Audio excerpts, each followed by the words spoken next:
রতন আর কোনো কথা জিজ্ঞাসা করিল না। পোস্টমাস্টার আপনি তাহাকে বলিলেন। তিনি বদলির জন্য দরখাস্ত করিয়াছিলেন, দরখাস্ত নামঞ্জুর হইয়াছে, তাই তিনি কাজে জবাব দিয়া বাড়ি যাইতেছেন। অনেকক্ষণ আর কেহ কোনো কথা কহিল না। মিটমিট করিয়া প্রদীপ জ্বলিতে লাগিল এবং এক স্থানে ঘরের জীর্ণ চাল ভেদ করিয়া একটি মাটির সরার উপর টপ টপ করিয়া বৃষ্টির জল পড়িতে লাগিল। কিছুক্ষণ পরে রতন আস্তে আস্তে উঠিয়া রান্নাঘরে রুটি গড়িতে গেল।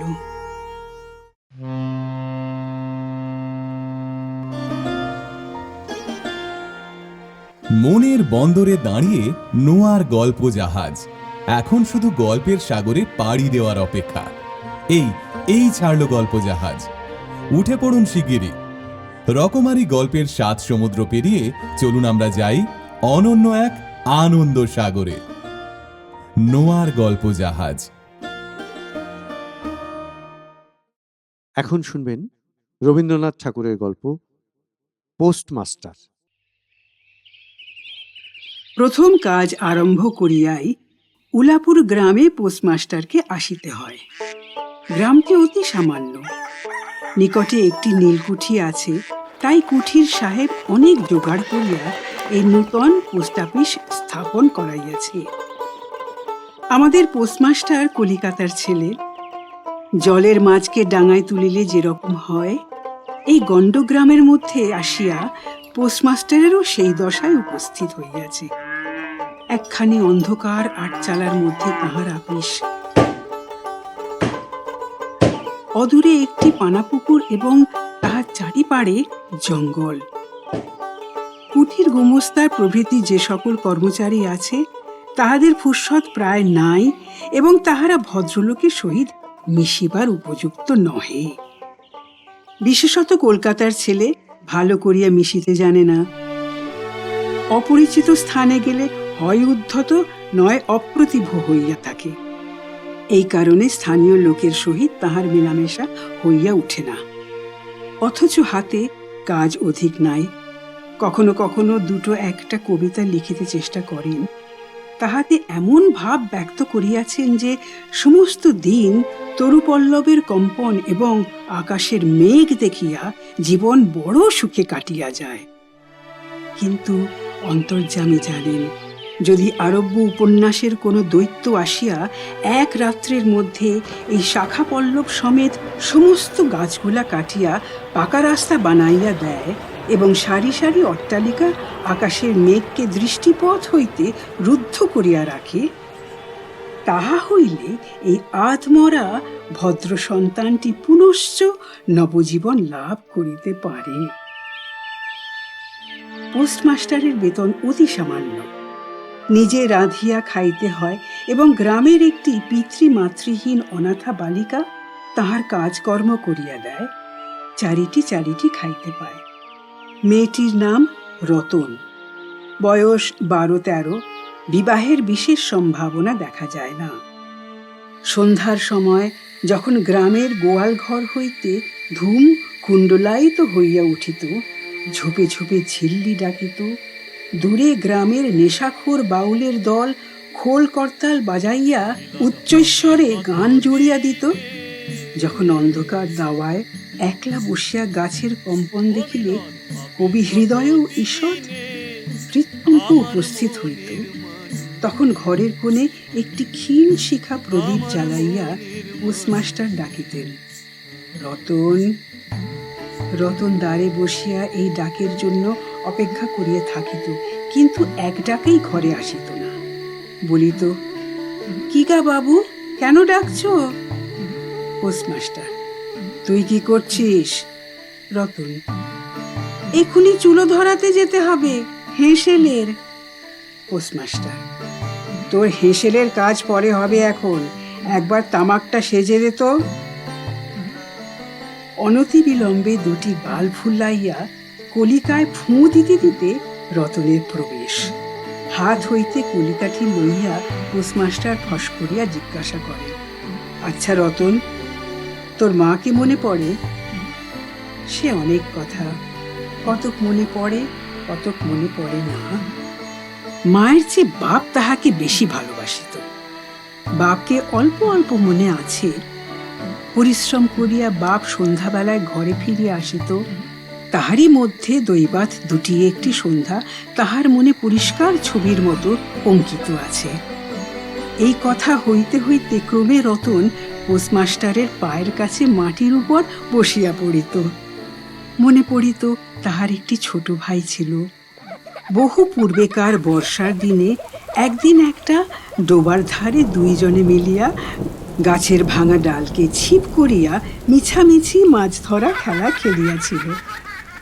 অনেক গুরুতর ঘটনার চেয়ে সেই কথাটা তাহার মনে বেশি উদয় হইত। এইরূপ কথা প্রসঙ্গে মাঝে মাঝে বেশি রাত হইয়া যাইত। তখন আলস্যক্রমে পোস্টমাস্টারের আর রাঁধিতে ইচ্ছা করিত না। সকালের বাসি ব্যঞ্জন থাকিত এবং রতন তাড়াতাড়ি উনুন ধরাইয়া খান কয়েক রুটি সেঁকিয়া আনিত। তাহাতেই উভয়ের রাত্রের আহার চলিয়া যাইত। একদিন সন্ধ্যাবেলায় সেই বৃহৎ আটচালার কোণে আপিসের খাটের চৌকির উপর বসিয়া পোস্টমাস্টারও নিজের ঘরের কথা পাড়িতেন। ছোট ভাই, মা এবং দিদির কথা, প্রবাসে একলা ঘরে বসিয়া যাহাদের জন্য হৃদয় ব্যথিত হইয়া উঠিত তাহাদের কথা।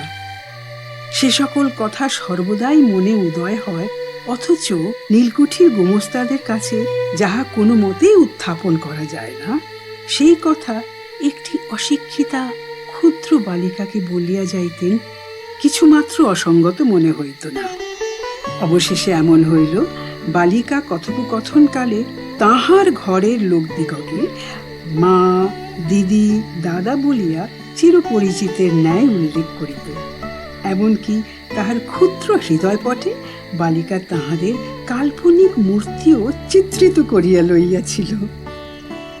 একদিন বর্ষাকালে মেঘমুক্ত দ্বীপ্রহরে ঈষৎতপ্ত সুকুমল বাতাস দিতেছিল। রৌদ্রে ভিজা ঘাস এবং গাছপালা হইতে এক প্রকার গন্ধ উত্থিত হইতেছিল।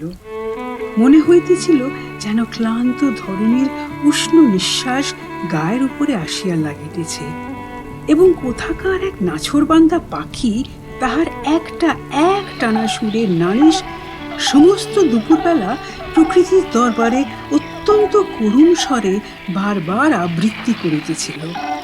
পোস্টমাস্টারের হাতে কাজ ছিল না। সেদিনকার বৃষ্টি ধৌত মসৃণ চিক্কন তরুপল্লবের হিল্লোল এবং পরাভূত বর্ষার ভগ্নাবশিষ্ট রৌদ্র শুভ্র স্তূপাকার মেঘস্তর বাস্তবিকই দেখিবার বিষয় ছিল।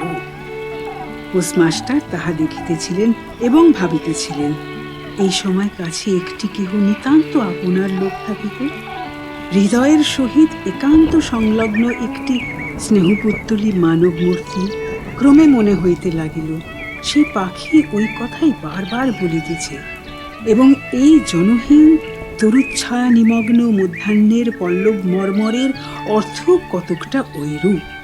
কেহ বিশ্বাস করে না এবং জানিতেও পায় না, কিন্তু ছোট পল্লীর সামান্য বেতনের সাব পোস্টমাস্টারের মনের গভীর নিস্তব্ধ মধ্যাহ্নের দীর্ঘ ছুটির দিনে এইরূপ একটা ভাবের উদয় হইয়া থাকে। পোস্টমাস্টার একটা দীর্ঘ নিঃশ্বাস ফেলিয়া ডাকিলেন, রতন। রতন তখন পেয়ারা তলায় পা ছড়াইয়া দিয়া কাঁচা পেয়ারা খাইতেছিল। প্রভুর কণ্ঠস্বর শুনিয়া অবিলম্বে ছুটিয়া আসিল। হাঁপাইতে হাঁপাইতে বলিল, দাদাবাবু ডাকছ? পোস্টমাস্টার বলিলেন, তোকে আমি একটু একটু করে পড়তে শেখাবো বলিয়া সমস্ত দুপুরবেলা তাহাকে লইয়া সরেয়া করিলেন এবং এই রূপে অল্পদিনেই যুক্ত অক্ষর উত্তীর্ণ হইলেন। শ্রাবণ মাসে বর্ষণের আর অন্ত নাই। খাল, বিল, নালা জলে ভরিয়া উঠিল। অহর্নিশি ফেকের ডাক এবং বৃষ্টির শব্দ। গ্রামের রাস্তায় চলাচল প্রায় এক প্রকার বন্ধ। নৌকায় করিয়া হাটে যাইতে হয়। একদিন প্রাতঃকাল হইতে খুব বাদলা করিয়াছে।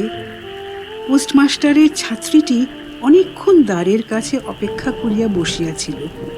কিন্তু অন্য দিনের মতো যথাসাধ্য নিয়মিত ডাক শুনিতে না পাইয়া আপনি খুঙ্গি পুঁথি লইয়া ধীরে ধীরে ঘরের মধ্যে প্রবেশ করিল।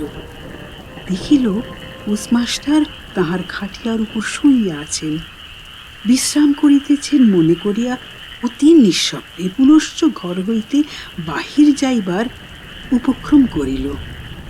সহসা শুনিল রতন। তাড়াতাড়ি ফিরিয়া গিয়া বলিল, দাদাবাবু ঘুমোচ্ছিলে?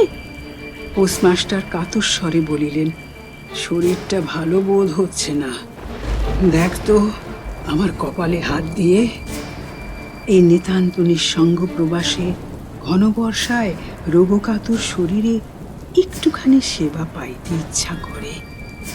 তপ্ত ললাটের উপর শাঁখা পরা কোমল হস্তের স্পর্শ মনে পড়ে।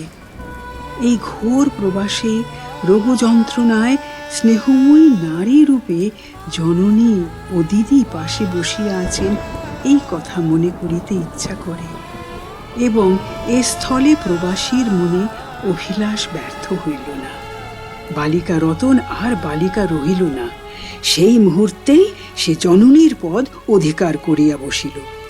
বৈদ্য ডাকিয়া আনিল, যথাসময়ে বটিকা খাওয়াইল, সারা রাত্রি শিয়রে জাগিয়া রহিল।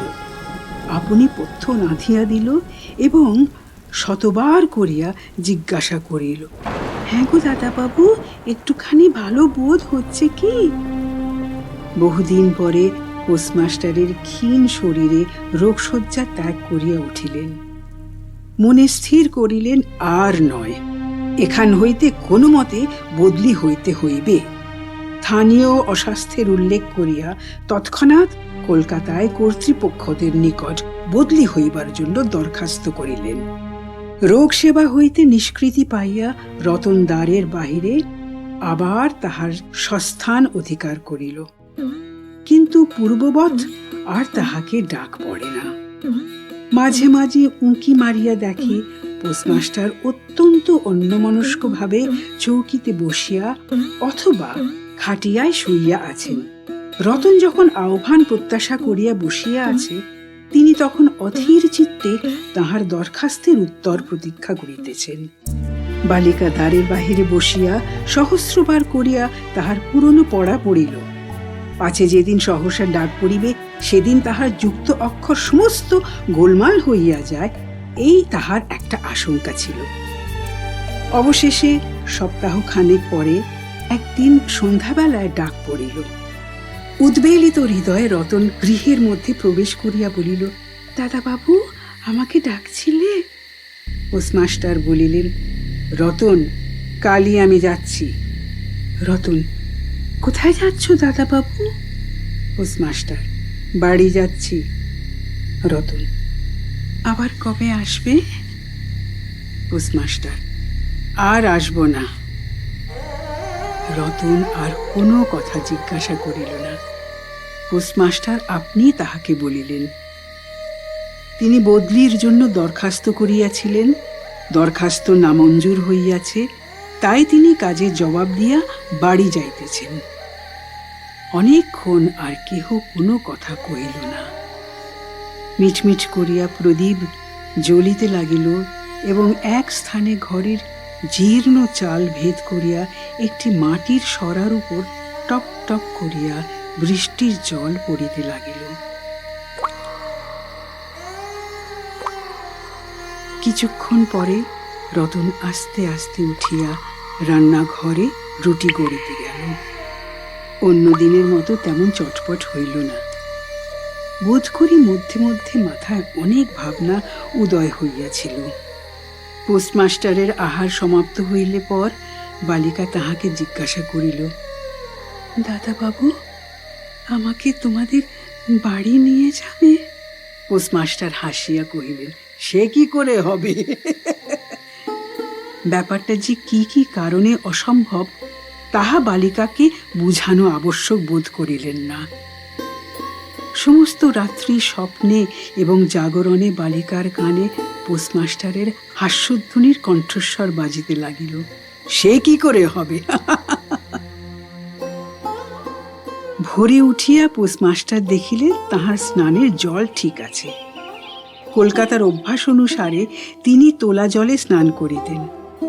কখন তিনি যাত্রা করিবেন সে কথা বালিকা কি কারণে জিজ্ঞাসা করিতে পারে নাই। পাছে প্রাতঃকালে আবশ্যক হয়, এই জন্য রতন তত রাত্রে নদী হইতে তাহার স্নানের জল তুলিয়া আনিয়াছিল। স্নান সমাপন হইলে রতনের ডাক পড়িল।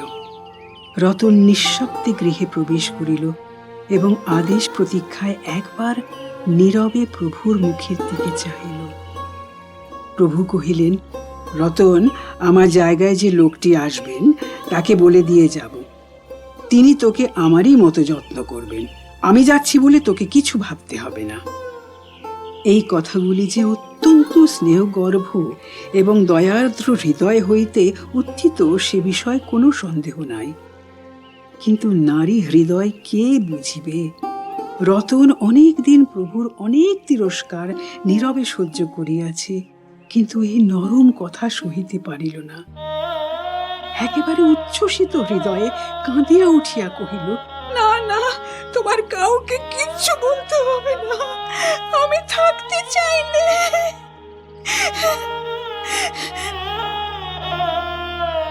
পোস্টমাস্টার রতনের এরূপ ব্যবহার কখনো দেখেন নাই, তাই অবাক হইয়া রহিলেন। নূতন পোস্টমাস্টার আসিল, তাহাকে সমস্ত চার্জ বুঝাইয়া দিয়া পুরাতন পোস্টমাস্টার গমনোন্মুখ হইলেন। যাইবার সময় রতনকে ডাকিয়া বলিলেন, রতন, তোকে আমি কখনো কিছু দিতে পারিনি, আজ যাবার সময় তোকে কিছু দিয়ে গেলুম, এতে তোর দিন কয়েক চলবে। কিছু পথ খরচা বাদে তাহার বেতনে যত টাকা পাইয়াছিলেন পকেট হইতে বাহির করিলেন। তখন রতন ধুলায় পড়িয়া তাহার পা জড়াইয়া ধরিয়া কহিল, দাদা বাবু, তোমার দুটি পায়ে পড়ি, তোমার দুটি পায়ে পড়ি, আমাকে কিছু দিতে হবে না, তোমার দুটি পায়ে পড়ি, আমার জন্যে কাউকে কিচ্ছু ভাবতে হবে না। বলিয়া এক দৌড়ে সেখান হইতে পলাইয়া গেল। ভূতপূর্ব পোস্টমাস্টার নিঃশ্বাস ফেলিয়া হাতে কার্পেটের ব্যাগ ঝুলাইয়া, কাঁধে ছাতা লইয়া, মুটের মাথায় নীল ও শ্বেত রেখা চিত্রিত টিনের প্যাঁটরা তুলিয়া ধীরে ধীরে নৌকাভিমুখে চলিলেন। যখন নৌকায় উঠিলেন এবং নৌকা ছাড়িয়া দিল, বর্ষা বিস্ফারিত নদী ধরণীর উচ্ছ্বলিত অশ্রু রাশির মতো চারিদিকে ছলছল করিতে লাগিল।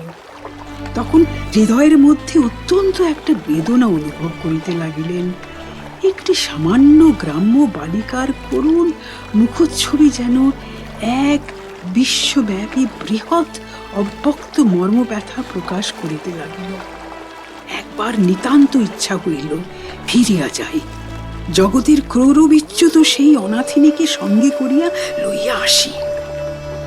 কিন্তু তখন পালে বাতাস পাইয়াছে, বর্ষার স্রোত খরতর বেগে বহিতেছে, গ্রাম অতিক্রম করিয়া নদীকূলের শ্মশান দেখা দিয়াছে এবং নদী প্রবাহে ভাসমান পথিকের উদাস হৃদয়ে এই তত্ত্বের উদয় হল, জীবনে এমন কত বিচ্ছেদ, কত মৃত্যু আছে, ফিরিয়া ফল কি?